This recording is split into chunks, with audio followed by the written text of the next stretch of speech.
ডান পাশে নৌকা কিন্তু এগিয়ে আছে, কিন্তু বর্তমানে ডান পাশে নৌকা কিন্তু বর্তমানে এগিয়ে আছে, বাম পাশে নৌকা কিন্তু পিছিয়ে রয়েছে। ডান পাশে নৌকার নাম হলো ঝিনাইতরি, বাম পাশে নাম হলো চলমদিনার খেলা কিন্তু আমরা দেখেছি।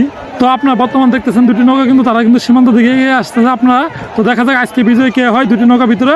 তো আমি আপনাদেরকে দেখানোর চেষ্টা করতেছি। আপনারা বর্তমানে দেখতে পাচ্ছেন দুটি নৌকার ভিতরে কিন্তু টান উত্তেজনা কিন্তু রয়েছে। তো ডান পাশে নৌকা কিন্তু ঝিনাইতরি নৌকা কিন্তু অনেক দূর এগিয়ে আসছে, কিন্তু বাম পাশে নৌকা যেটা চলমদিনা অনেক পিছিয়ে রয়েছে। তো টান উত্তেজনার মধ্যে দুটি নৌকা কিন্তু এগিয়ে যাচ্ছে। তো আজকে বিজয় মনে হয় সম্ভবত ঝিনাইতরি হবে, কারণ ঝিনাইতরি নৌকা কিন্তু প্রায় এক নৌকা এগিয়ে রয়েছে আপনাদের। তো একদম সীমান্ত শেষ প্রান্তে কিন্তু প্রায় ঝিনাইতরি কিন্তু চলে গেছে। তো আপনারা দেখতে পাচ্ছেন চলমদিনা কিন্তু অনেক পিছিয়ে রয়েছে।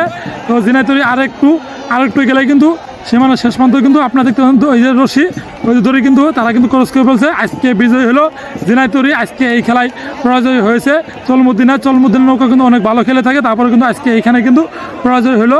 তো আজকে এটা হলো দ্বিতীয় নাম্বার খেলা। আপনারা যারা খেলাটি দেখলেন, তো খেলাটি কেমন লেগেছে অবশ্যই বলবেন। তো আপনারা যারা কাছে রয়েছেন ইসলামপুরের ভিতরে বা জামালপুর জেলার ভিতরে, আপনারা চাইলে কিন্তু সরাসরি খেলা এসে দেখতে পারেন। সামনে আরও খেলা রয়েছে।